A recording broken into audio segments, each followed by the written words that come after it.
Hello, everybody, and welcome back to the Upside Swings NBA Draft Podcast, the podcast, The Highest Ceiling. I'm your host, Bryce Hendricks, joined as always by the great Cooper Klein, the wonderful Stone Hansen. And I should have said NBA Draft Show. I messed that up. We're on YouTube now. It's not just podcast.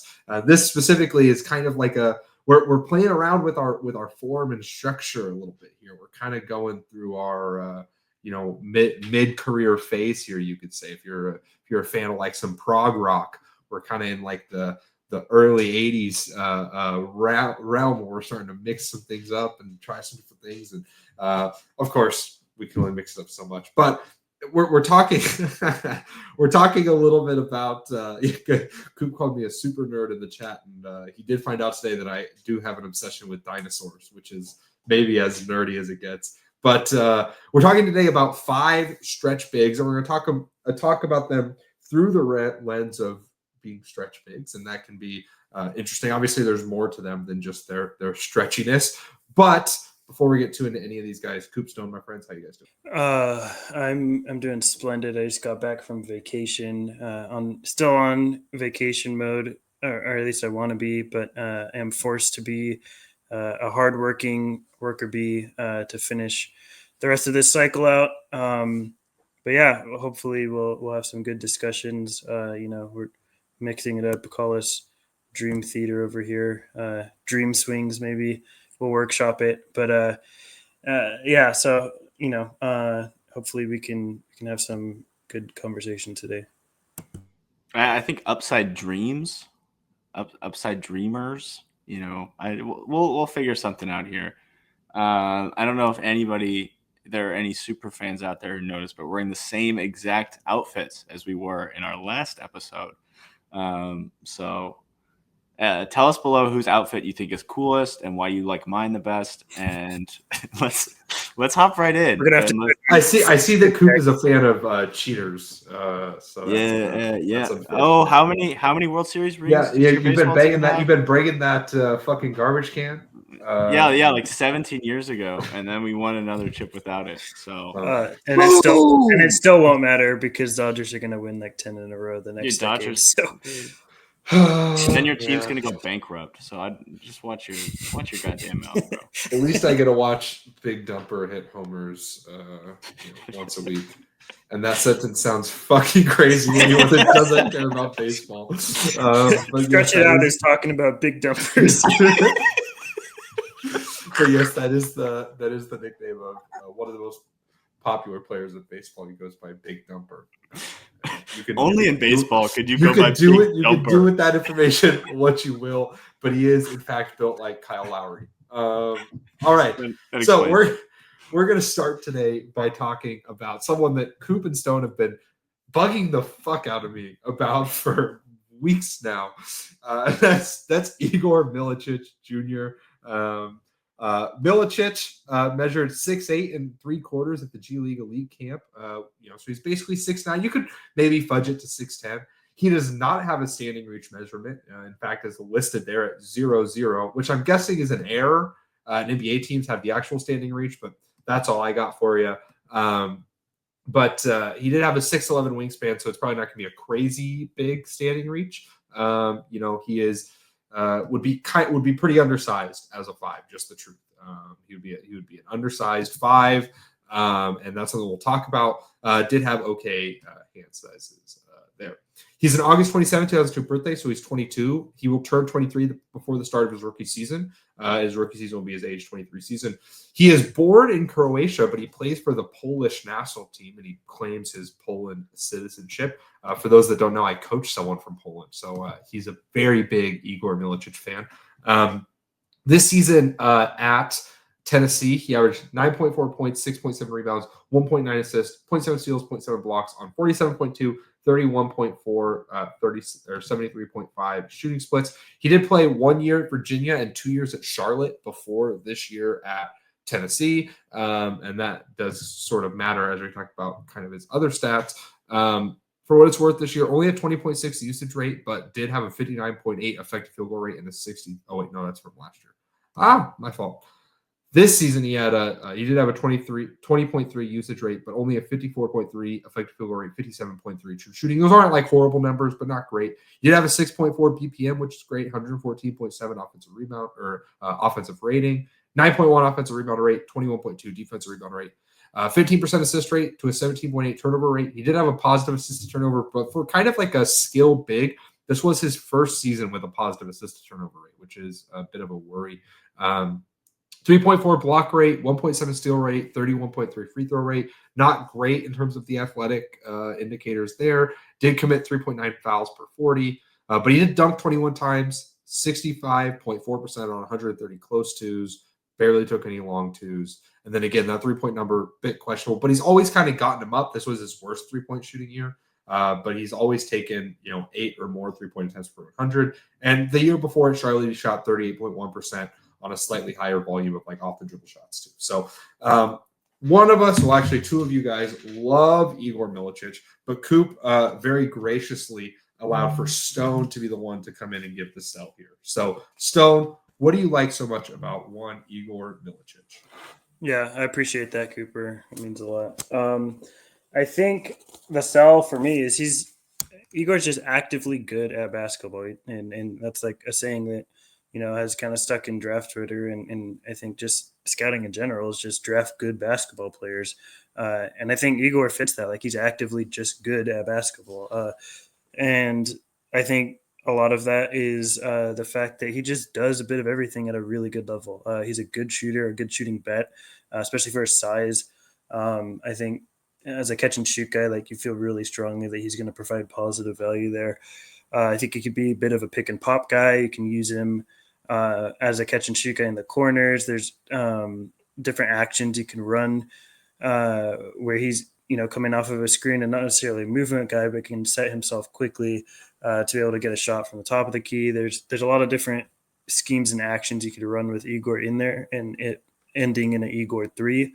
I think that he's a really good passer, especially to cutters. Stationary wise, he usually will find whoever the open man is. Really good screener. I think he understands the angles really well as a screener too. He's advanced in that way where he may not be setting the hardest screens. He's not, built like somebody else we're going to talk about in this class with Vlad Goldin, but he really understands angles well to where that doesn't matter. He's extremely scrappy. Like, this is someone that'll, for every 50-50 ball, is going to dive on the ground for and really tries hard to gain positions for his team. And I think that's not something you typically see for, I guess, what we would describe Milicic as a big. And I think that a big man putting in that sort of effort to go low and fight for possessions like that does mean something. He's a good post entry passer. I just talked about how he plays on the perimeter, but he doesn't just shoot from there. Like, he can pass from the top of the key. He can pass to the big if he's posting up, and was, in my opinion, like one of the best post entry passers that Tennessee had this year.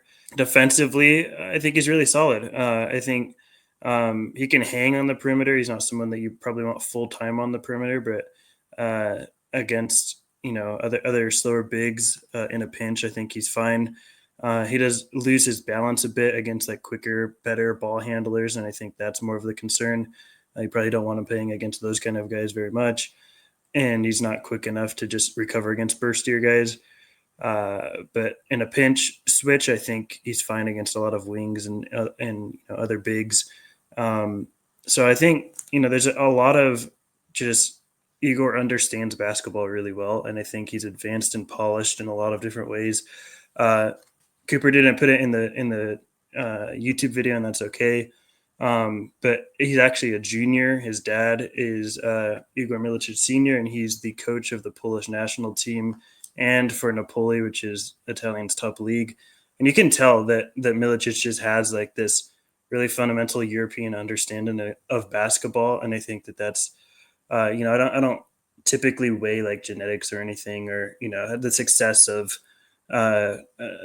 the family tree that the player comes from. But I think that you can just tell in Milicic's game that there's a lot of time spent with high level and most likely his dad, European basketball minds. And I think that's really translated to his play, especially at Tennessee.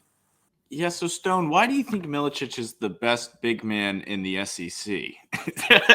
No, I'm happy that you got to talk about him because the other two guys that I like would have been done dirty by you if you had been forced to talk about them. But with Milicic, I do.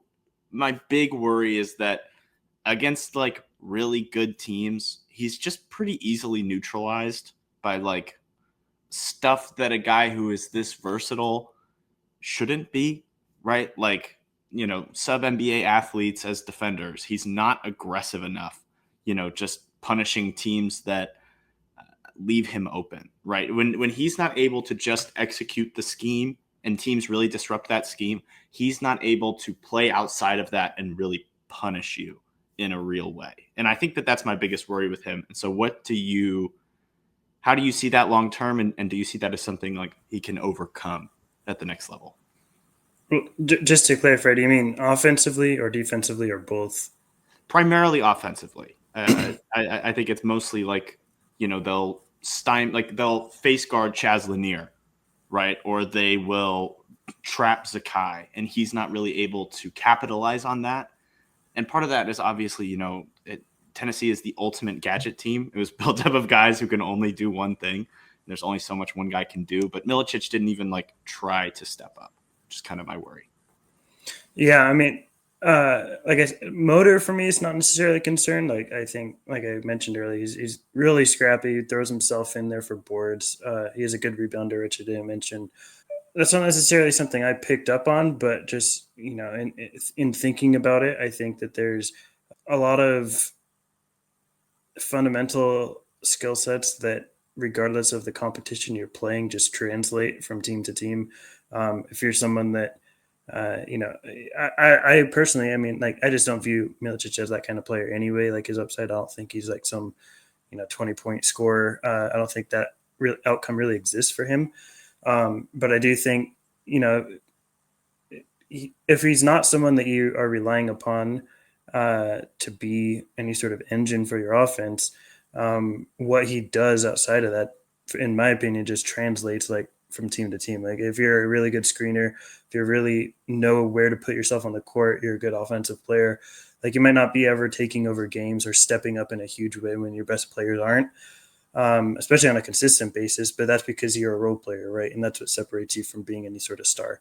And I think that what Milicic does is just a fundamentally and technically and polished sound game, that whatever level of competition you play, those sort of guys just find ways to execute at a level that is not necessarily overly flawed, right? Like we talked about it with Penda. He's a good decision maker all the time. It doesn't matter if he can't score. I mean, it obviously does for his prospectum, but he's never going to have a negative impact on basketball because he's not making bad decisions. He's not throwing up terrible shots. Like I think that's the case with Milicic. I don't view him as a guy who has the outcome to take over games, but I don't think that's what you're drafting him for. And if he's not in that sort of role, you can be someone that affects the game in a positive way or even a neutral way from game to game, regardless of the competition.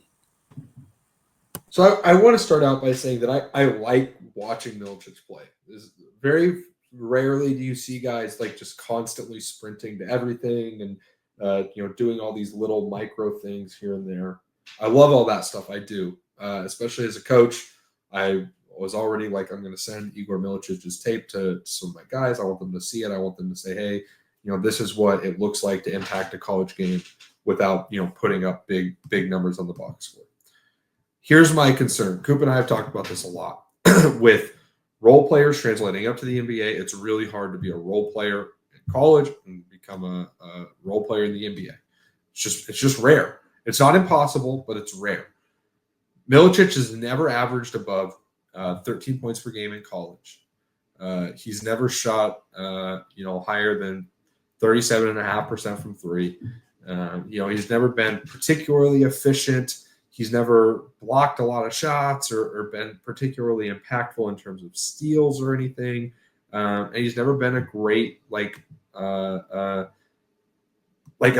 never been a very efficient playmaker. I think he has his moments as a passer for someone this big, but he's always for every turnover, for every assist, there's a turnover for the most part throughout his career. Sometimes 2 turnovers, and so how do you reconcile that in terms of what his translation actually looks like? Like, what is he tangibly good enough at to earn minutes on the floor in the NBA? Because I agree. I think there's a guy who could play at a pretty high level eventually, just because coaches do just value guys that do this. And obviously, again, he kind of has that pedigree a little bit.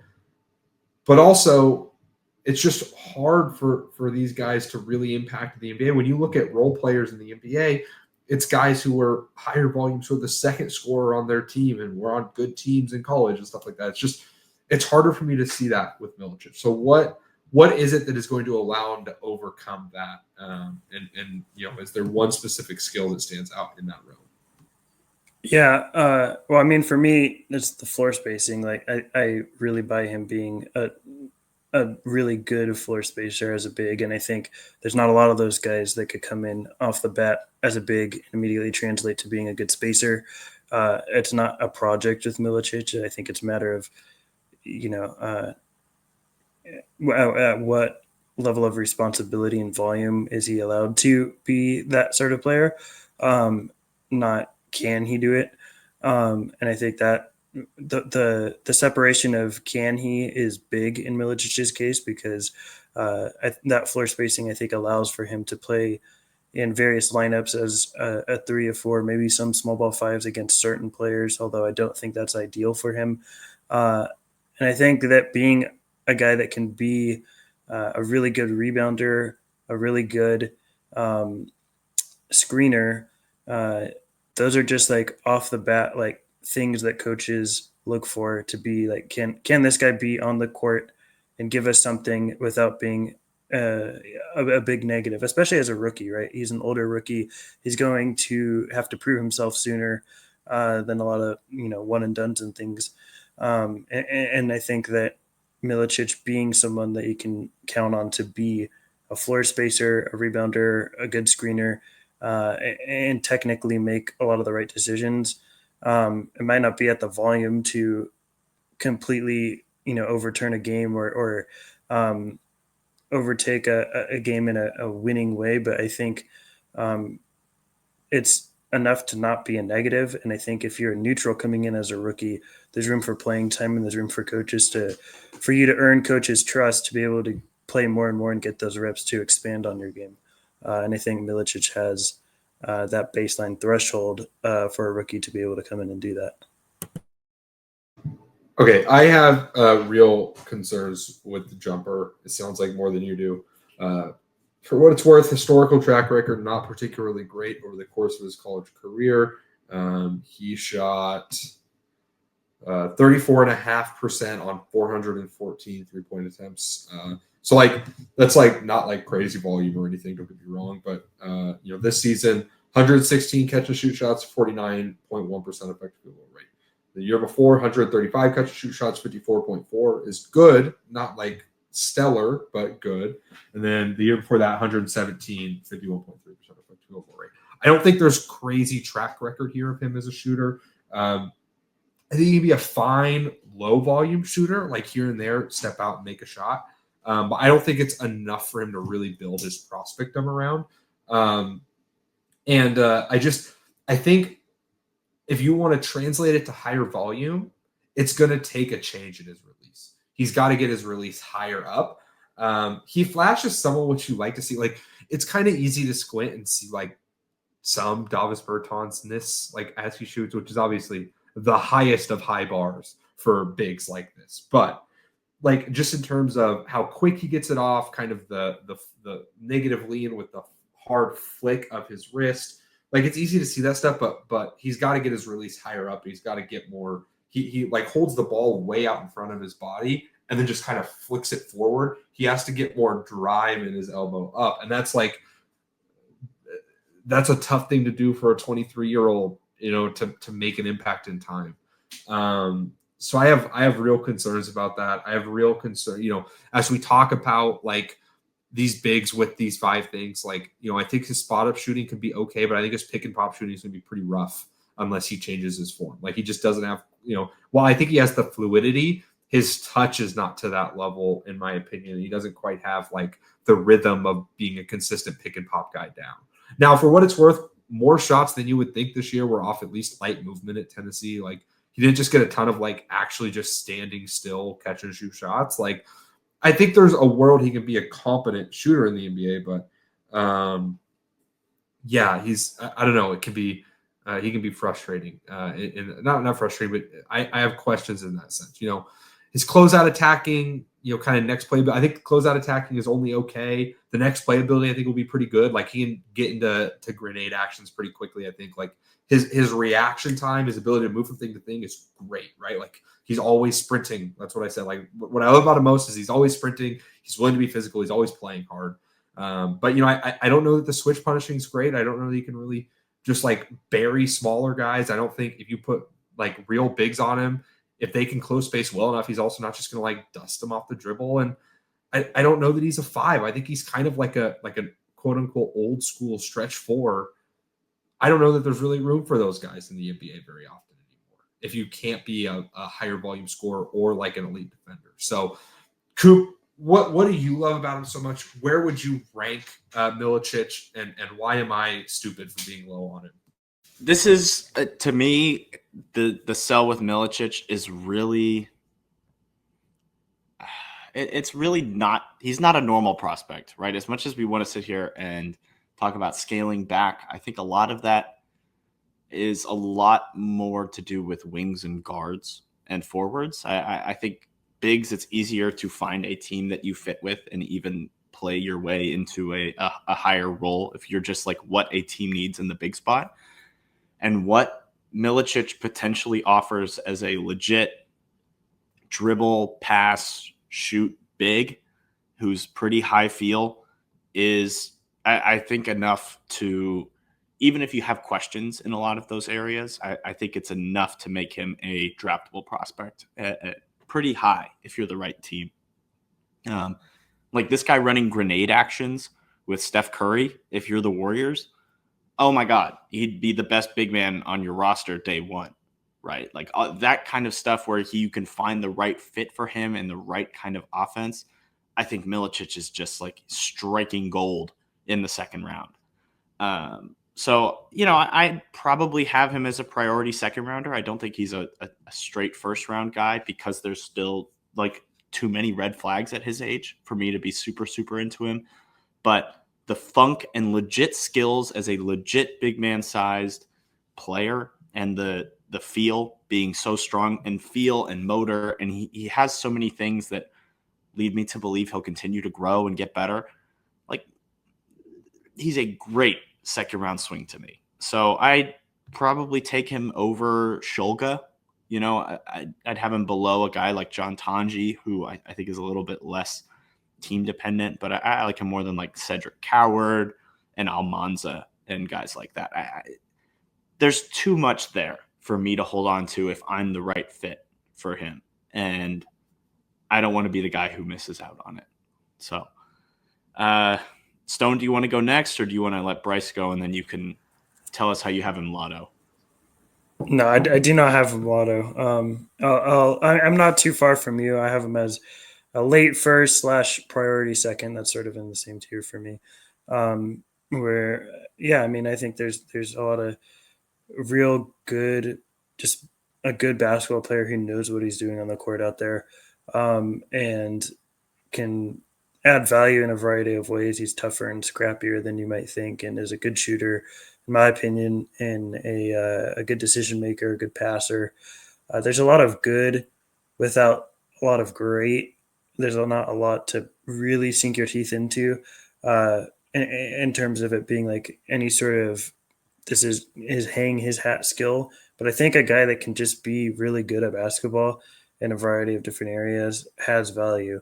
And it might not be top end value, and that outcome doesn't exist, which is why he isn't a clear cut, like firmly first round guy for me. But I think that, if I could get Milicic at 33 or something in the draft, I'd feel pretty good about it. So I have him right above Will Richard on my board. Yeah, I mean, listen, I hate to be this guy, fellas, but I wouldn't draft Igor Milicic. I loved watching him. I love his game. I just don't think he's good enough at anything at an NBA level. Like, I think toughness matters a lot.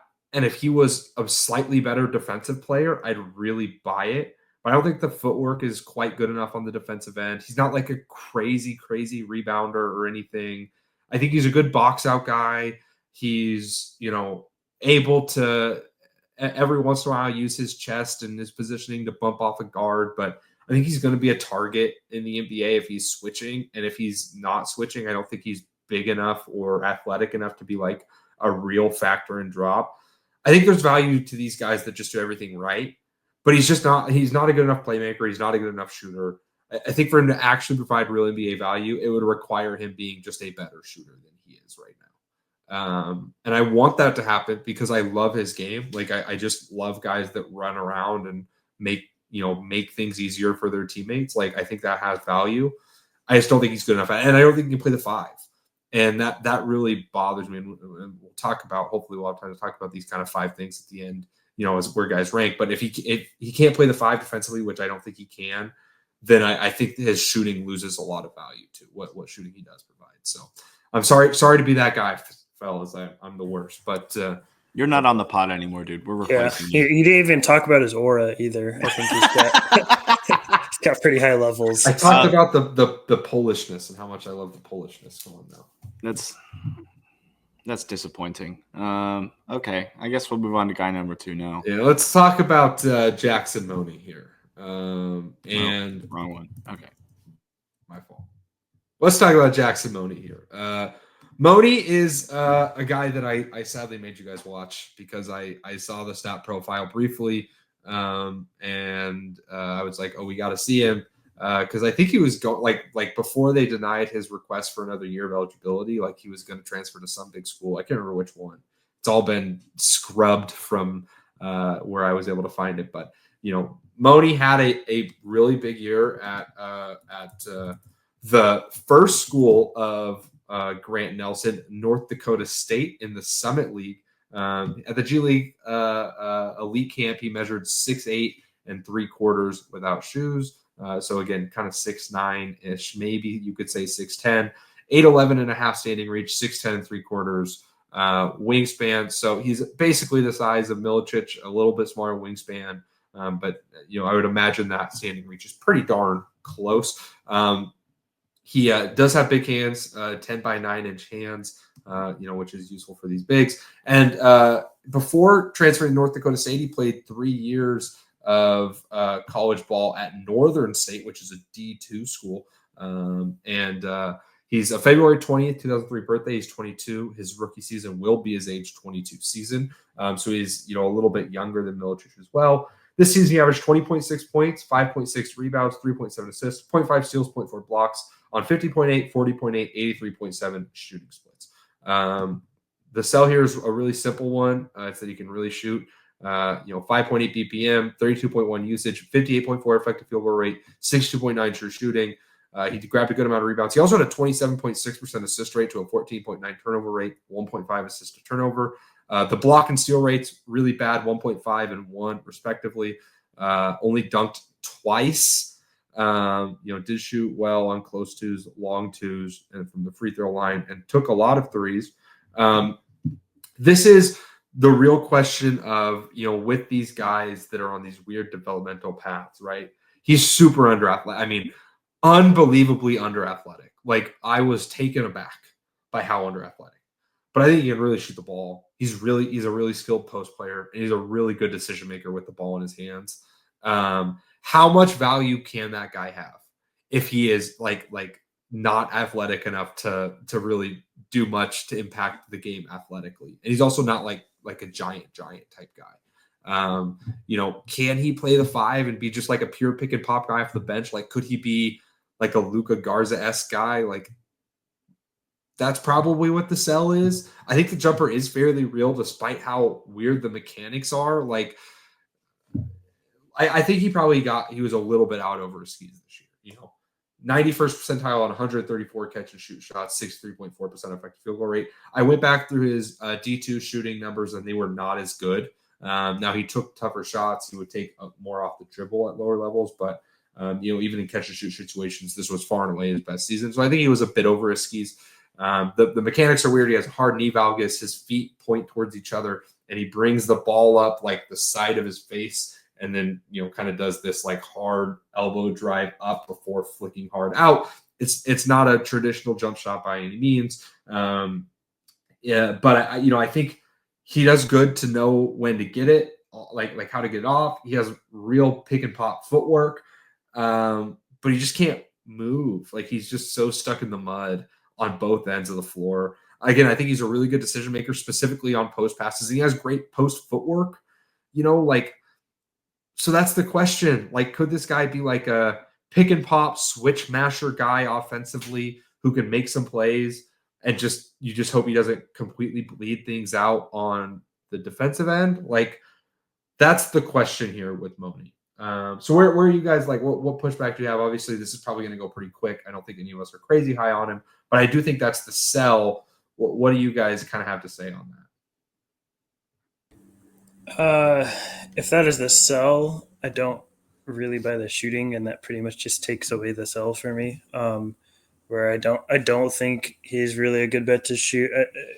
If you go through and watch like some of the shots, like the misses are just like too bad to ignore on some of them. Like, just some really bad clankers and on wide open catch and shoot stuff, and it's really difficult to buy the touch being a consistent thing. You mentioned the athleticism. It's almost more difficult to see it when you're watching it in real time, because he's going up against guys that are even worse athletes than him. He takes a lot of bigs off the dribble to get to the rim, and they're just not mobile at all. And for the level of competition he's playing, he's able to get by on that. But I don't think he would have that level of success of a driver if he's playing on it against a tougher conference. So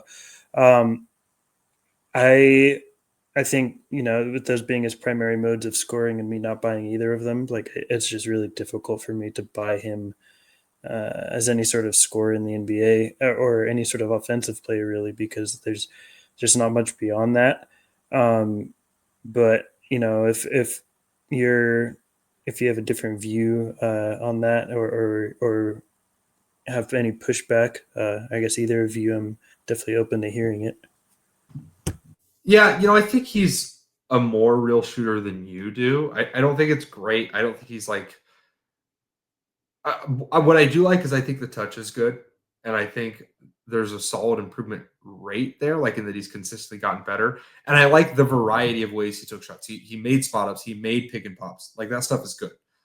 In terms of kind of his positionality, like, that's the biggest issue is I don't think he can play the floor in the NBA, but he's also just not quite big enough to be a 5.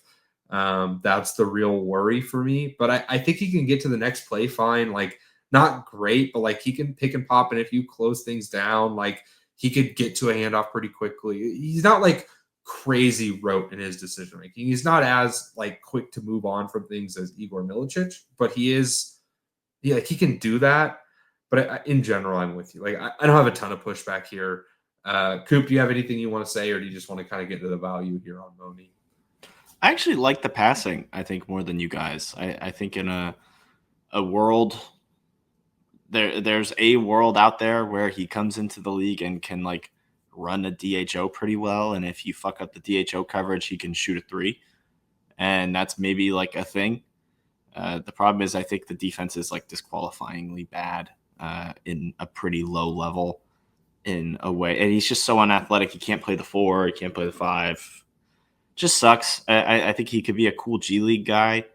Maybe if his positioning got like a bajillion times better somehow in the G League, I think it could be cool. Or maybe he's like a cool Australian League player because he's just tall and can hit 3s. But I just not really somebody I see as an NBA guy long term. So I'm just going to hop over to value if that's fine with you guys. I like the shooting. I like it enough. I'd probably bring him into Summer League because the rest of your Summer League roster is just about taking, guys who you think can shoot and space the floor and make it better for your other players. And if you have a 6'11" shooter coming off your bench in summer league, that's pretty cool. I think he's more legit than like a Chaz Lanier type. So I've got him in my UDFA tier. Just not someone I'm super, super interested in long-term, but it could be a cool G League guy long-term, and that's worth bringing in at some point. Yeah, I actually do like the positioning defensively. I think he's got pretty good defensive positioning. My big issue with him defensively, he does not make a play on the ball. That he'll let players get all the way to the rim, and he's got great positioning defensively the whole sequence, and then just will not move over to the rim to make a play on the ball. And that's, really unfortunate. I am not the biggest Jacksen Moni fan. For me, I wish him all the success, but he is probably not a guy I would invite to my summer league team. I don't think he's that caliber of player for me, but I'd love for him to get invited to one and hopefully have a lot of success on one.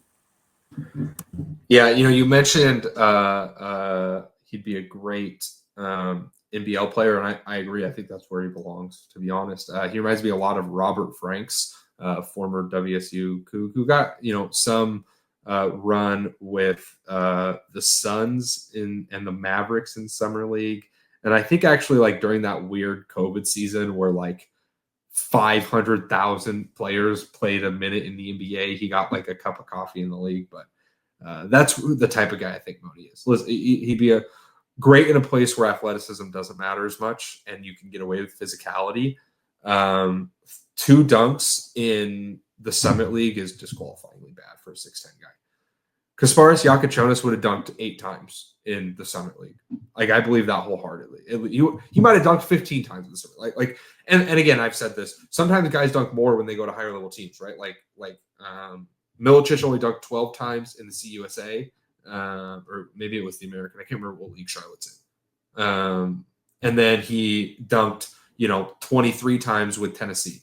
But there's still a baseline level there, right? He still did dunk 12 times. 2 times in the Summit League is that's as bad as it gets. And when you combine that with, Stone said, he can't make plays on the ball, a 2.6 combined stock rate. And while I do think the development curve is interesting, he's still old. I mean, I'd probably invite him to Summer League because if you can have an actual pick and pop guy, that'd be great. And also, I'm not trying to win games in Summer League. The last thing on the planet I care about is winning a Summer League championship. And so, I don't care that he's going to be a sieve defensively. I want to see, if I'm the Pistons and I want to give Ron Holland a lot of on-ball reps in Summer League this year. Yeah, let's get Jacksen Moni and let's have him pick and pop 100 times. And I want Ron Holland to get comfortable making reads going downhill like that. Great. I'm all for that. I just don't think there's 10 else there. This is right now he's the second to last guy on my board. And I hate to say that, I wish him all the best, but it's gotta be someone, right? You can't rank everyone top 20. So that's Moni. Coop, let's move on to this guy who played at Moni's school before transferring to Alabama for the final 2 years. And that's Grant Nelson. Nelson, very famous for a crazy mixtape that got him to Alabama, even though really the stats at North Dakota State did not back up someone that should be talked about the way he was talked about. He is maybe the ultimate example of people trying to make way too much out of a highlight tape. It was kind of funny, but Coop, you've come around to him a little bit. And to be honest, in this most recent watch, I think there is something there. He measured at the NBA Combine at 6'10", with a 7-foot wingspan, 6'10" without shoes. So he's a real 6'11", 7-foot wingspan, 9'1" standing reach. He is almost 5 sized. Not quite. He's still an undersized 5, but kind of 5. You could squint and see him playing the 5 in the NBA potentially. And we'll talk about that a little bit. But does not have gigantic hands though, which is okay. He's a March 18th, 2002 birthday. He's 23. His rookie season will be his age 23 season, but he'll turn 24 before the end of it. This season at Alabama, 11.5 points, 7.6 rebounds, 1.6 assists, 0.5 steals, 1.2 blocks, 52.2, 25.8, 66.7 shooting splits. We are stretching the definition here of stretch big, potentially. That was much of the sell coming out of North Dakota State, even though the numbers were never actually very good there. But he made some off the dribble tween step backs in his highlight tape. So everyone thought he was going to be like some shooter at Alabama. But what really stands out here, the numbers that really matter, he was overall pretty efficient. 12.1 offensive rating, 56.3 effective field goal rate, 58.8 true shooting on 20.6 usage. Grabbed 21.9% defensive rebound rate, or he had a 21.9% defensive rebound rate and a 7.3 offensive rebound rate. Both those numbers are pretty good, especially when you consider that he was always playing with another big. He was basically never the sole big in all the games I watched, which is a lot. I've watched Alabama a lot this year now. 10.4 assist rate to 18.2 turnover rate, not great. 0.9 assist to turnover, not very good. But 4.2 block rate, 46.8 free throw rate. He dunked 39 times, shot it well, on 69.1% on close twos. He's a real athlete at this size. And I think that's really what the sell is, Coop. So why don't you take us through, why did you make us watch Grant Nelson? What do you like about it? There's two things with Nelson. He has a tiny amount of funk that, okay, I was about to stone froze for a second. Sorry. I got really concerned. He's got a little bit of funk. He can do a little bit of stuff with the ball in his hands heading downhill, especially out of the pick and roll. I think he's a really talented roll man in a very real way. I think he's a strong offensive big, just heading downhill. He's got counters. He's got some moves. I think he can facilitate some DHOs. He's a decent screener, just a skilled offensive big. And then he is long enough and athletic enough to hold up fine as a backup five in the league. And I think if you put him next to, someone like even like a Nolan Hickman level backup point guard, like just a guy who needs a role threat in a real way, who can get up and throw down a lob every once in a while, who can finish from the floor. He can short roll. He can long roll. This guy dunked 39 times this year. He can get downhill as a DHO operator, take a few dribbles, put a little move on you, and score. And if you put him, like, if he was on the Rockets as a backup big instead of in Folly Dante or, Jock Landale, and you played him with Reed Shepherd, like, exclusively, and you just had those two run pick and roll, that's great bench offense. Right, that for teams that need bench offense, you need a guy who can just get out there and can keep things moving. He'll run. He's not really going to shoot it. I mean, I would argue that he's like the second least shooty out of all of these guys, despite that being kind of the sell, is that he's some like unicorn creator a few years ago. And I didn't like him at all when that was his sell. Personally, I hated that whole bit where he was this, the next sneaky unicorn. That shit was ridiculous. But as a short roll, long roll, pick and roll DHO big man, I think he's got a little bit of funk. And that's enough for me to, bring a guy into Summer League, see what he's all about, and probably give him a two-way. I think that he's skilled enough on offense that I'd draft him, give him a two-way. I'm kind of like somehow I'm skipping all the value because like ahead of you guys, but I just like him. I like Grant Nelson. I'm getting a little carried away here. So you guys tell me why you think he stinks, or ask me questions or whatever. Well, we all know the real reason that you like Grant Nelson is because he's a white guy with a mustache, but we will overlook such things. My big question, and I think the thing that hangs his prospectum for me, do you think he can be a 5 defensively?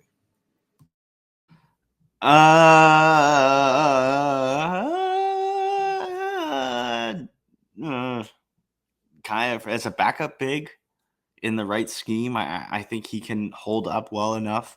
He's just so skinny for an older guy is kind of my worry. If he could pack on a few pounds and keep some of his mobility, I'd be a lot less concerned. But he's just not really much of anything defensively at the moment.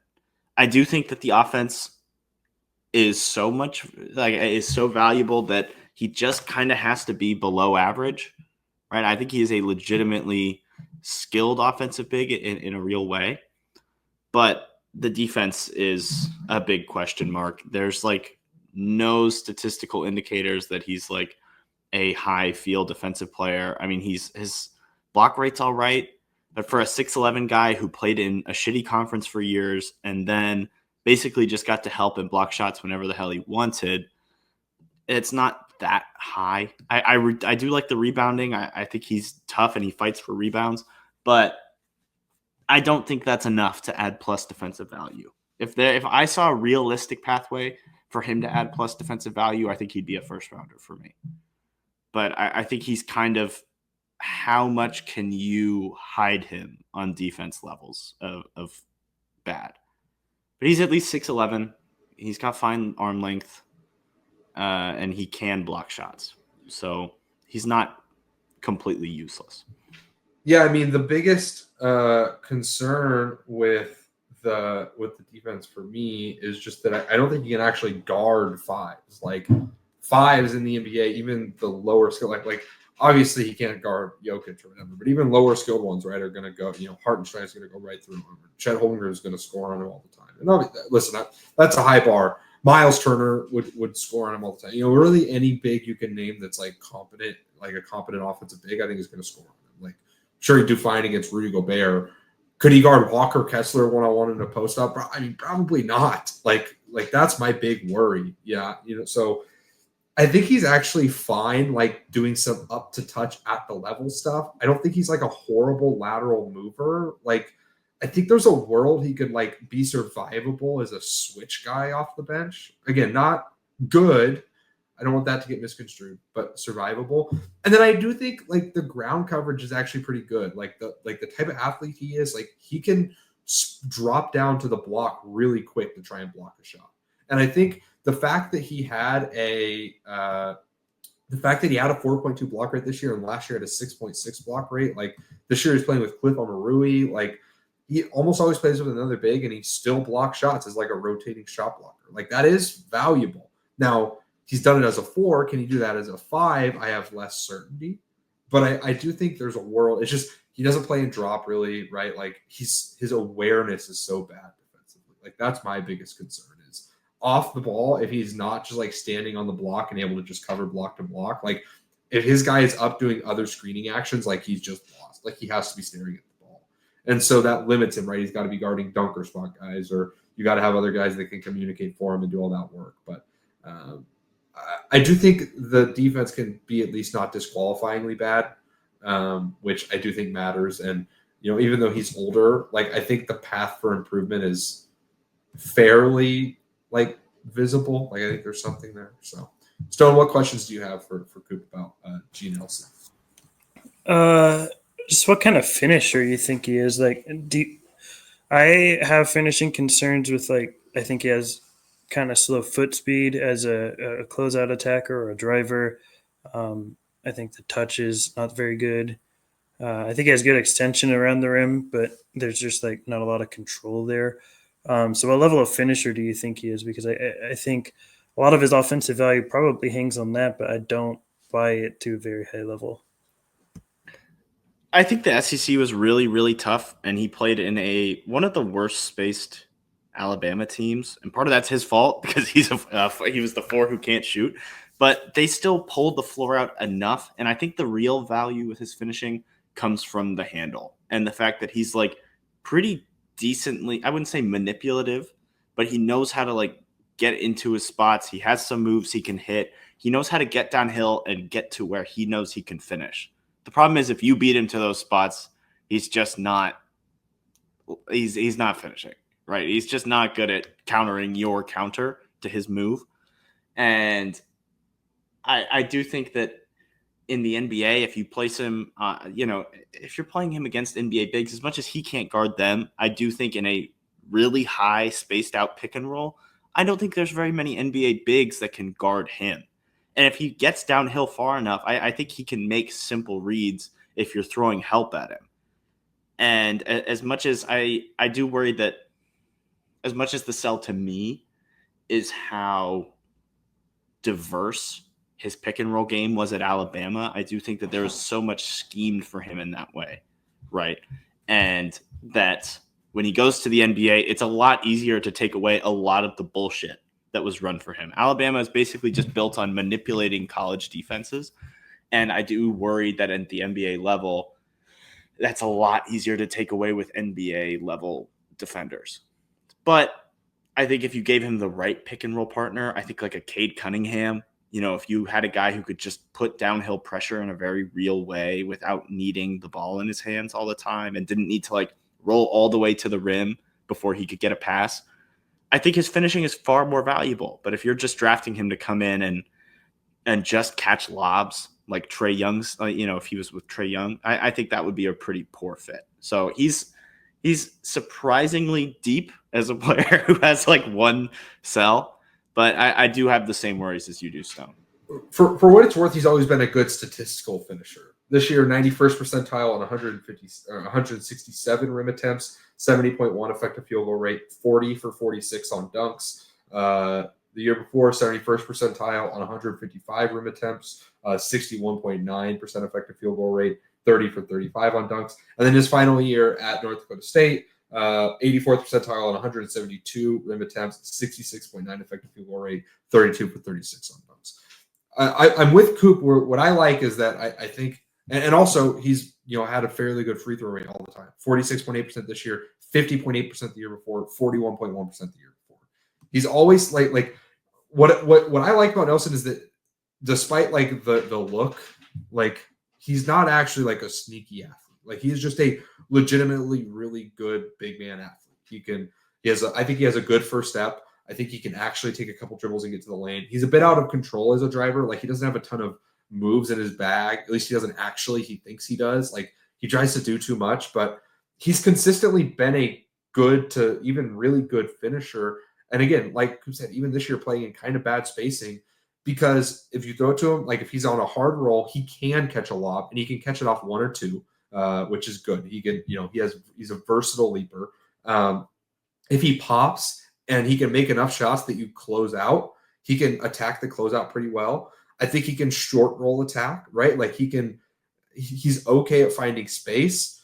He can even, post up here and there. He's not a great post up guy by any means, but he can do it, right? So as I transition us to value, like I think Grant Nelson is more interesting than he's sometimes given credit for. I've kind of been talking more to him. I'd probably draft him on a two-way. I have him at 40 right now, right ahead of Wooga, below like Peyton Sanford and Max Shulga. I think that there's a chance this is a pretty fun, backup big who provides real value. And another thing, I think he can really, really run transition. Like he can really cover ground in transition. And that's pretty valuable. The defense worries me. I don't think he's ever going to be a good defender. I don't think he's a particularly good passer. I don't think the shot I think is really far away too.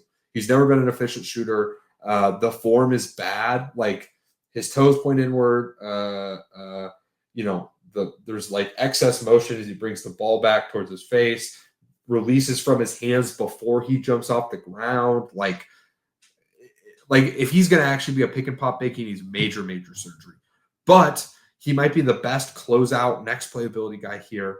I think he can switch punish at least a little bit, especially, again, if a big is guarding him in space, like, and he didn't run like a ton of DHOs. Like, I bet you could turn DHOs down a little bit better. And I think he can play 5 in the league. Not like well defensively, but I think he can do it. And so, again, this is not like some high level bet. Like, there's not like a ton of star equity here or anything, or even really starter equity for me. But if this guy scrapes through the cracks and has like a Drew Eubanks, plus career, yeah, I absolutely can see that. I think that's absolutely in the cards for Grant Nelson. So, yeah, I'd probably draft him on a two-way, and maybe I won't actually end up with him ahead of Wooga. I think Wooga's too much of a value prop there, but he might end up a little higher than 40, honestly. Like I just think as I kind of reshuffle that part of my board, I just like I think he has a better chance of sticking in the league than most of those guys. Even though he's probably more of like a G League plus type guy. The truth is, bigger guys too, like, will just kind of stick around more because NBA guys need guys who could just do anything at the 5 sometimes. Namias Keita has stuck around forever, and Bruno Fernando stuck around forever. And Nelson is smaller than those guys, like physically, but I think is similarly just like, hey, there's some value. He can do some things on the floor. And I think that does matter. Stone, you go so I can go last.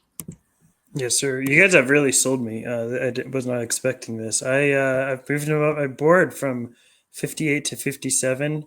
I think that he's a priority summer league guy for me. I definitely want him on my summer league team. I have him just above Jemai Meshack on my board. I think there's room for him to maybe work himself. There's a world where I get him on a 2A and he ends up being someone that I invest a little bit more into. But I have a lot of defensive questions, and what he hangs his hat on offensively, I have a lot of questions about. So it's really difficult for me to buy Nelson as an NBA player, even if I think there's professional basketball league, lots of professional basketball league outcomes within his career.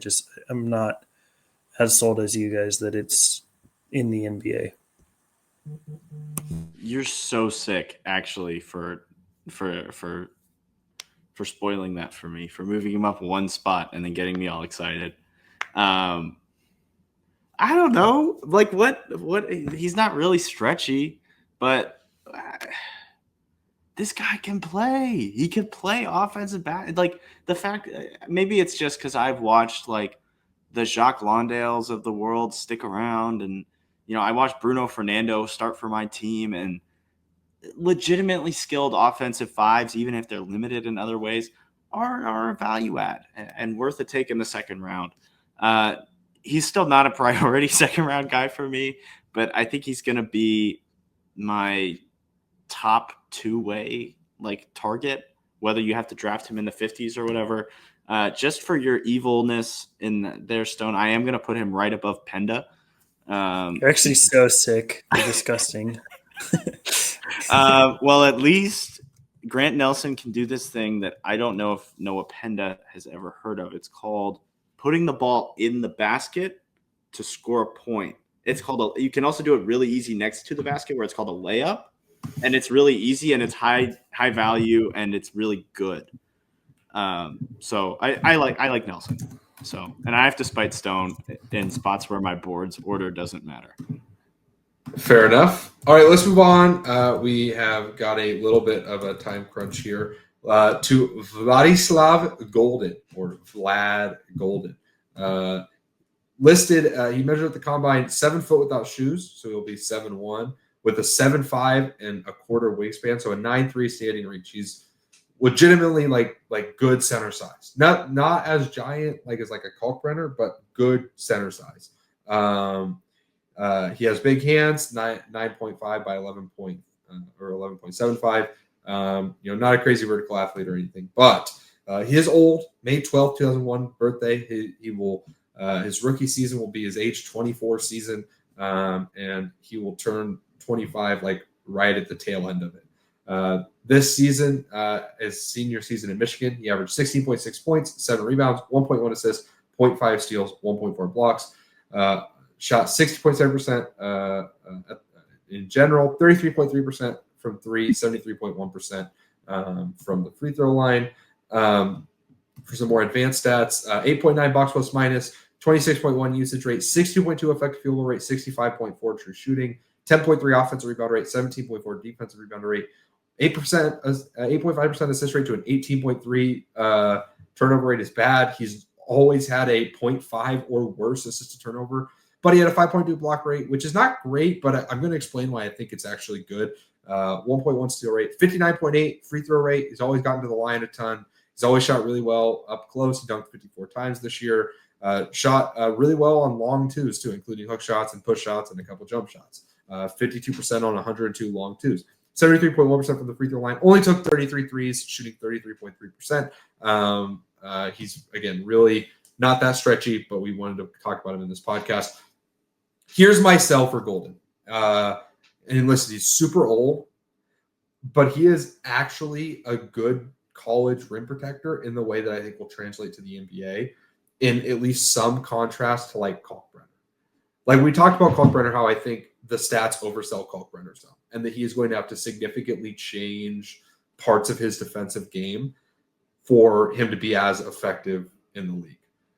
Goldin, I think, is much closer to like an actual NBA type defender. And what I mean by that is his drop technique is better. He gets a little higher up. He is not great at keeping track of two, but he's good. And he knows generally how to assess threats. He's a real deterrent. He might only block 5.2 shots, but especially in the Big Ten, like he was probably the best rim protector in that conference. And there were a lot of times where he is significantly altering or bothering shots. And I want to use this time. I think I way overrated block rate when we talked about Malawak. Now Malawak also, I think, has his real issues as a rim protector. And I mentioned that I still am not crazy high on him. But when we talked about him, I was like, man, only a 6.8 block rate. Block rate can be one of those numbers that can be fluky, because if your block rate is crazy, crazy high, that can be a good thing, but it can also mean that teams aren't really scared of you. You're not really consistently affecting shots. And sadly, I don't have the time to go through and like chart every, shot he, altered or whatever. But anecdotally watching, like teams did not really want to mess with Goldin inside. I think he has fairly good paint maneuverability.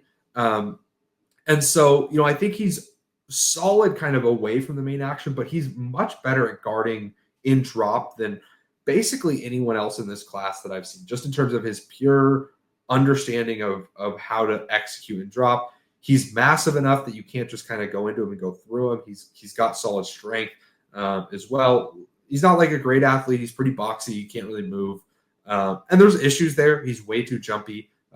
His lack of discipline for someone this old is, pretty frustrating. But he combines that with being a fairly efficient post scorer. Like he's a guy you can throw it to on the block, and he consistently scores. I think the pick and pop stuff is not really real, but like I think he can probably take a shot here and there in the league and be fine. Like, he executed more like as a decision maker this year than you would think, and he obviously wasn't good at it. He had a 0.5 assist to turnover, but I just think this is a pretty good drop defender who can do some stuff on offense. And to me, that's as fine a bet for a backup big as anyone. Now, if he was 21, I'd probably draft him.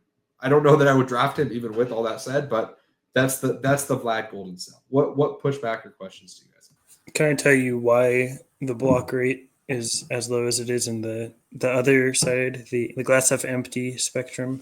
Absolutely. All right. I don't think his block radius is very good, because I don't think he jumps that well. I don't think he has great ground coverage. And I think the block radius is a lot smaller than you might think looking at a player of his stature, because the mobility is just not that great. I think he has really long load time, so he has to time things really well, like Kalkbrenner, but he's not the level of elite timer that Kalkbrenner is and hand placement guy. And I think he really struggles to change directions around the rim. He's a one and done jumper when it comes to rim protection. He doesn't have the load time is too long to have a good enough second jump. And I think the directional change while in the air is just not there to be able to direct shots and alter shots from all angles. So that really puts a damper on a lot of his defensive self for me, because I don't think that the rim protection is all that. I think there's major flaws in it to prevent it from being a really high level. I think that's fair. I do think specifically the vertical athleticism is a fair point. I think he does a better job than it maybe looks like he does in terms of being able to kind of recover inside the paint. I think he consistently does an okay job at, if he's guarding like a dunker spot guy, being able to get out to make someone not shoot a layup, and if they throw it to his guy, recover to contest the shot. And I think Michigan was a good 2-point defense this year, despite being pretty fucking awful defensively outside of him. Like Namari Burnett is okay, but like no one else on this team was like a particularly good defender. I think a lot of it was just him. And again, some of that in college is just being massive. We talked about that with Ryan Kalkbrenner and we're all lower on Kalkbrenner than those that are highest on him. And some people talk about him like a lottery guy. And again, they might be right. I don't know. But I think in terms of just what they do now, I would trust Goldin's defense in the league more than I would trust Kalkbrenner's. I think Kalkbrenner has more upside because he's bigger and a little bit better athlete and younger. But I do think that that's really I don't know. I just think there's something here more with specifically the technique. While I agree that the block radius isn't crazy, I do think like he just contests guys really well. Like guys just don't shoot well when he's near them consistently. So even if he's not blocking the shot, he alters a ton of shots. His verticality is not great. He can be a little bit overly right-handed, but I think the hips flip quicker than you do, Stone, and I think that his general just kind of awareness and intelligence defensively is pretty good. He gets some steals too, like that are just like, oh, he was just smart enough to see that. Like not every big gets those. And so again, is it great NBA defense? No, I'm not saying it is. And in fact, it's probably pretty marginal in the NBA. You know, that he'd probably be, I think he projects to be like an average to maybe even slightly below average NBA defender. But for a backup big, that's fine, especially when I think he's an efficient offensive player. Not a great offensive player, but an efficient one. He can roll, he can catch the ball pretty well. He's got good hands, and he just finishes a lot around the rim. I'm not super high on Goldin, but that's where I'm at. Coop, what's kind of your pushback here? I just worry that as much as he alters shots and scares guys, a lot of it is because he just gets to stand in the paint for as long as he wants. And he has to time stuff up still, right? Like he has such a long load up time. And it's just a worry.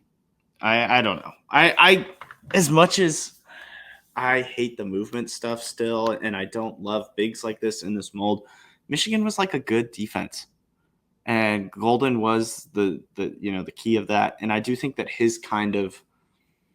I do like some of the tight space stuff, and he's just so big that he doesn't have to move that well. But I do worry that like a team with any kind of spacing with its big man, like if he gets pulled out to the corner, if a team has any kind of a spacer at the 5, or anybody who can even pretend to shoot from outside of like 5 feet, I worry he's just completely useless. He can't even like play in a zone and like execute a lot of the counters that teams have to playing bigs or spacier players or going small. And I get it. Goldin's just like a bit player, and that's kind of his thing. But I do wish that he had some other way to add value and wasn't just so scheme dependent. I wish he had something that I could at least pretend to latch onto, or some other kind of scheme he could run, some other way to add value. Because he just is what he is. So I don't know. That's kind of rambly. I just don't particularly value the kind of thing that Goldin does in the NBA, especially because he hasn't actually added anything else to his game over the last few years anyways. Real quick, just to throw something at you offensively, like I think it can't be undersold how bad of a passer / ball handler he was. Like he'd struggle just like to get a ball to a teammate that was like right in front of him for a DHO, like just to hand him the ball. Like he would fumble that, and I think that really limits a lot of Goldin's ability offensively. It's like he can took shots in the paint and be maybe a cleanup guy, and like that's it offensively. Like there's no real room, especially at his age, for me to view him for the passing to ever be NBA level. And I think that really has me struggling to envision offensively how he can maintain value. Yeah, I don't think you guys are necessarily wrong. I just think that, honestly, he's better defensively than you guys do. I think that he's just really technically sound defensively. And he's also massive. And that's a rarer combination than people realize. Do I think he's going to be an NBA player? No, not really. I wouldn't draft him. But I prefer him to like Janai Broom on a two-way. I prefer him to Yannick Konen-Niederhauser and Igor Milicic too. You guys can hate me, but he would be one of my first undrafted two-way calls. I just think this is the guy, again, that group for me of guys in that undrafted two-way guys, those are guys that I think like in a pinch could like just play NBA minutes. Not be good, not have a ton of upside to eventually be NBA players, but just sometimes you got to use those 55 games or 55 days or whatever, the service days. I can't remember exactly the way the contracts work, but I think Goldin can use some of those. Man, it's the dog days of the regular season. Our backup center hurt his foot. Our third string center has a cold. Vlad Goldin, I need 12 minutes from you tonight, and I just need you to not be fucking horrible. I think he can do that. And I know that's like a super low bar, but I again, technically sound massive. I just think this guy's going to be a great EuroLeague player someday. Like, this is like a EuroLeague Defensive Player of the Year type guy to me. And again, I prefer him a little bit to Kalkbrenner, like in terms of who they are now. I draft Kalkbrenner higher because Kalkbrenner is younger and I think has a little bit more athletic upside. And it was just, again, that statistical profile for Kalkbrenner is hard to quit sometimes. As much as like I really did not buy much watching film, like that is a crazy stat profile. But I think Goldin is legitimately a better defensive player right now for whatever that's worth. So that's where I'm at. Do you guys want to give your final thoughts? And if not, Coop, go ahead and just move us on to Mr. Eric Dixon. I do. You kind of convinced me a little bit. There's worse bets to take and just bring in on a two-way and soak up minutes. And I think Vlad is like actually good at, for bench units, you don't need to be super, super versatile or whatever. You just kind of need to be able to do something. And Goldin can actually do something in a way that a lot of these older big man bets can't. So I have him above Kalkbrenner. I have him in that same tier, though, just guys who I'm not like drafting or like specifically gunning for to give a contract, but a guy I would love to give a two-way to. Yeah, I think I just don't really value what he does on top of having questions attached to where his theoretical value lies. And I think that makes me pretty out on him. And I think there's backup bigs are not as replaceable as we once talked about. But I think when you're talking about this level of backup big, where they're third or fourth string centers, they're a lot more replaceable. And there's always those sort of guys to find. They might not be full-time backup bigs or you're getting 20 minutes. Those guys might be difficult. But when you're talking about third, fourth string centers that come in at a pinch for, 10 games throughout the season, I think those kind of guys are always available and you don't really have to spend much equity to get them. So for me, Goldin is in, again, I don't value what he does typically. So he's someone I would maybe consider bringing on a two-way bringing on a summer league roster if my team really needed size and I can at the very least count on some rebounding. And none of us talked about it, but I don't want to speak for us, but I don't think any of us really buy the shot from distance. I know some people do, but I don't think that's something that we really envisioned for him. This is more of maybe I'd call him up for a summer league roster spot, but he wouldn't be a priority summer league roster guy for me. All right, you guys ready to hop into the best player that we're going to talk about? Absolutely. Let's talk about Eric Dixon Cider. It's a stupid old joke. Eric Dixon, the leading scorer in all of college basketball, has been on the radar for a while. He did get an NBA Combine invite where he measured at 6'7.5". So 6'8", you could maybe squint and call him 6'9", but really 6'8". An 8'8" standing reach, 6'11.5" wingspan, which is good. 200 and almost 60 pounds. This is a thick boy. Big hands, or at least kind of big hands. Not a crazy athlete, as we'll talk about. But again, he led all of college basketball in scoring this year and has been a high volume scorer for a while. He has a January 26, 2001 birthday, so he's 24. But he averaged 23.3 points, 5.1 rebounds, 1.9 assists, 0.8 steals, 0.3 blocks on 45.1, 40.7, 81.3 shooting splits. He Had a 7.3 box plus minus, 116.7 offensive rebound or offensive rating, 32.9 usage rate with a 53.7 and 58.3 true shooting. 5.2 offensive rebound rate, 12.6 defensive rebound rate, 13.1 assist rate to an 11.8 turnover rate. Did have a negative assist to turnover, 1.1 block rate, 1.5 steal rate, 35.8 steal rate, 60.5 on close twos, 33.1% on long twos. Did shoot 214 free throws, shooting 81.3%.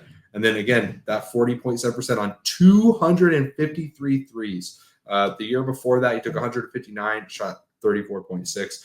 Has always been a great free throw shooter his whole career. Coop, tell us why Eric Dixon gets buckets. Absolute unit and an absolute shooting unit. This guy is legit forward size and can legit shoot the piss out of the ball. He's got good touch. He can shoot it from three. He can shoot it from like NBA range. He can shoot it from the mid post. He can shoot it from the high post. He can take you down low into the low post and fling you around. If you tried to put, like a Kyle Filipowski, some little shrimp of a 4 on this guy, he's going to kill him. He's going to eat him alive. He'll eat him alive on the perimeter. He'll eat him alive on the interior. He'll eat him alive everywhere. He led college basketball in scoring this season as like a 6'8", strong guy. And he's insane. He is it's ridiculous. He hit 40% of some of the most insane shots from three you've ever seen in your life. And I do worry that this is like a guy who's not a 5 in the NBA, but I think he can play it in stretches. And he's just so valuable offensively as a guy who can just actually shoot from anywhere. He's like the perfect pick and pop, pick and roll partner because he can get downhill. He can set hard screens. He can pop. He can roll. And if his roll doesn't go anywhere, then he's got good post position. And you throw him a nice post entry pass and he's getting an easy bucket. This is just a guy who kicks ass. So I understand there's weaknesses. I understand he's got some goofiness. 6'8" guy who can really shoot and can really score from everywhere on the floor. What's the question there? Yeah, so for what it's worth, just some stats on it. 87th percentile on 180 catch and shoot shots, 61.7% effective field goal rate. 90th percentile on 133 off the dribble jumpers for someone who had 2 years of his career where he was a 5. 45.5% effective field goal rate. The year before, he was a little lower, 58th percentile on 154 catch and shoot shots, and he barely took any off the dribble shots. But this is a high volume, high efficiency shooter. For what it's worth, over the course of his college career, he took 566 threes, shooting 38.7%. And he's kind of consistently gotten better there, right? He's the only times he's taken steps back is when he's taken steps up in volume. And this year he took a step up in efficiency and volume. So I do think he's a real shooter. Coop, here's the question. Is he a disqualifyingly bad athlete? He's barely dunked over the course of his college career. The stock rates have always been low. For such a high volume scorer, he doesn't get to the free throw line much. He's not like a great rebounder. Is he a disqualifyingly bad athlete? I wouldn't say all that. He is so strong. I think he's disqualifyingly bad in some ways.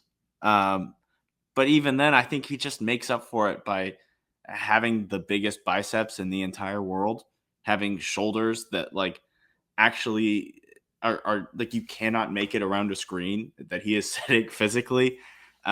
He's got no like parts of him where he is like weak. He's not like he's not top heavy.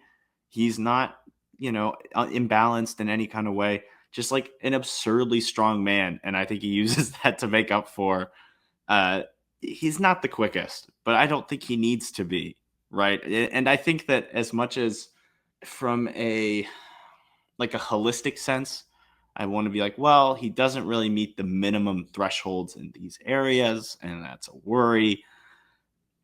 At some point, he's so good at the other shit that you kind of have to be like, well, the juice has to be, it's worth trying to squeeze any juice out of this and seeing if it's outlier enough to where those margins don't matter anymore. So I think maybe, especially if he's a 4, but he's just so strong that it could not matter. Stone, you have any questions for my glorious king, Eric Dixon? I do have like athletic concerns in turn. Is he vertically enough, and is he quick enough from the perimeter to attack closeouts and to be a decent finisher? Like, is there anything offensively that you can really sell me on outside of the shooting being NBA translatable right now, considering his age? Because I struggle to see that he has the verticality to really have a lot of, finishing equity, and I don't think he has the foot speed to really attack closeouts. So is he just a straight shooting bet at this point? I think there's some like post-up mismatch stuff with his strength and some like interior positioning for offensive rebounds and putback stuff. And I do think that the screening is legitimately really good, and something that they didn't explore enough because Kyle Neptune was a bad coach. They used him, like, they basically just gave him the ball and said, please go do something. And I think that he's far more interesting if you have him as the second guy in an action. And he can set screens and pop, set screens and roll, put pressure on the defense in other ways without the ball in his hands. And I don't know. I do think that he could add value in other ways, but most of it is really just centered around the scoring and the shooting and the outlier strength. Yeah, I worry a little bit in the post about just how much he's willing to just settle for like bad jumpers and touch shots instead of like if he gets a guard on him, he's in the league, he's got to be more willing to use his strength and go through it. But I think he shows physicality defensively well enough. He's a fine box out guy. Not to get too ahead of the rat race here, but I think the sell with Dixon is really simple. This is an offense only backup 5. I don't think he can play the 4 in the NBA because I don't think he can move well enough. I don't think he does anything you want defensively. And while he's not like a rim protector or anything at the 5, your hope is that, hey, we're going to put him with backup units. He's going to get absolutely fucking toasted defensively, but he's going to just be so hard to guard that on any given night in the regular season, he's going to be a plus guy there. And then he'll fall off a cliff in the playoffs in terms of his value, but that's fine because he can just score. He's kind of like a watered down version of like the Obi Toppin bet. Like, he's not that type of athlete. He doesn't have that type of defensive upside. Not that Obi Toppin had much defensive upside. He's kind of really figured out a role there, and in a way that wasn't expected. But I worry that this is the type of guy who, if you take him to be that guy, then you're building a whole bench unit around this guy who just might not actually be that good. Because he'll really, he'll Dixonize your bench units in a way Bryce Williams would Brysonize your bench units. And this is 2 straight pause we're using that. But I think that's the sell. And I think he can really shoot. I think he can, I think if you are going to switch stuff, I think he can learn to mash a little bit more. I think he can contribute like as an offensive rebounder. It's kind of like Montrezl Harrell, but if you replace the insane offensive rebounding with insane pick and pop shooting, that's a fine bet. But I think the margins here are really slim because I just don't think there's any way he's a valuable defensive player. Even though he's built like PJ Tucker, he just can't move well enough. Like maybe you can squint and say, hey, if another team is like Domantas Sabonis, like he can actually like body up Sabonis better than you think, or whatever. But I'm not sold on that. But your bet is that, in staying on the Kings trail, if you're playing the Kings, like, yeah, if he's matched up with the Domantas Sabonis, it's bad. But if they're going to match up Jonas Valanciunas on their bench unit with Dixon, they're going to get pick and pop to hell. And they're going to have to really figure some things out, and he'll start to change the geometry of the court. Well, I think he's a good shooter. I don't think he's a great enough shooter to be like a plus shooter at the 4. I think he has to be a 5. I think he can switch punish. I don't think he can really like attack closeouts, but he's not like, he just like has like funky touch. Like I don't know. Like I feel like he's kind of smart too. Like he might just like figure out some grifting. Like I think he might be the top of this list in terms of like spot shooting, pick and pop, closeout attacking, switch punishing, positionality. In terms of just like his actual ability to be all of those things, because I think he's strong enough to be like a 5. Like the first thing it takes to be a 5 in the NBA is like, can you like not just get murdered on post-ups by mediocre 5s? Like, yeah, I think he can do that. He just can't like guard pick and roll as a 5, or he can't like guard on the perimeter and switches really. So like he's going to be food defensively. Like, but I do think he can at least like you have to at least run an action to make him food. You can't just like throw the ball into the post one-on-one. He's just going to get scored on every time. And I think offensively he's a potentially valuable player. How high would I draft that? I don't think I would. I think he's an undrafted guy for me, but not like a horrendous one, at least. I think he's right in there with those other bigs. I think he's a talented player who has a path to being a good offensive player in the NBA, but I just think it's a really limited one, if that makes sense. Stone, where are you at with Dixon? Yeah, I'm even a little lower, I think. I don't think the defense is it might be NBA. I don't know if it's NBA level, because it has to be much better than what it is for a big to sustain NBA equity. And I don't know if Dixon has that in him. Like, I don't think he's got polished enough footwork defensively to really defend post-ups that well. On the perimeter, he gets dusted, obviously. And I don't think he's like great. He doesn't have the verticality to be like a low man or anything. And then offensively, like I don't buy the verticality to be able to finish. And I don't think he can really attack closeouts. So it really just comes down to the shooting. That's pretty much what it's all tied to. For me, that it is interesting. Like, he can legitimately shoot. And that's more than we can say for maybe anyone else here, except Milicic, my king.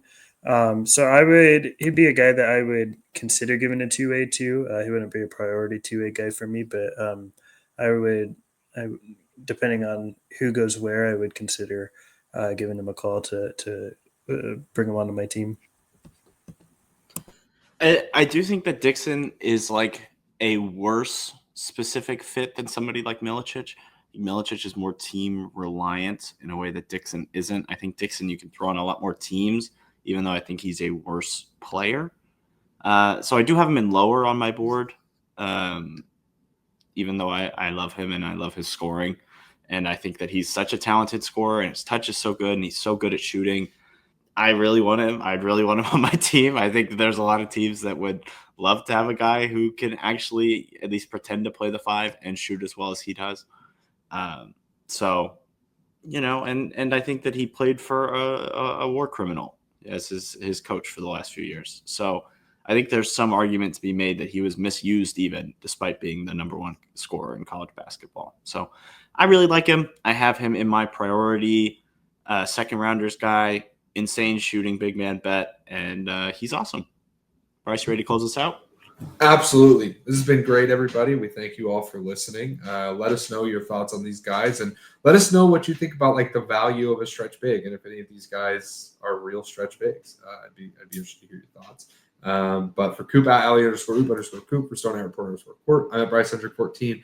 Make sure you give us a like, rating, review on the podcast. If you're listening on YouTube, like, subscribe, comment down below, hit the bell for some notifications. We got a week or probably 1 day less than a week till draft time when you guys listen to this. So we're hyped. It's that time of year. This has been the Upside Swings NBA draft show. We hope we're ceiling.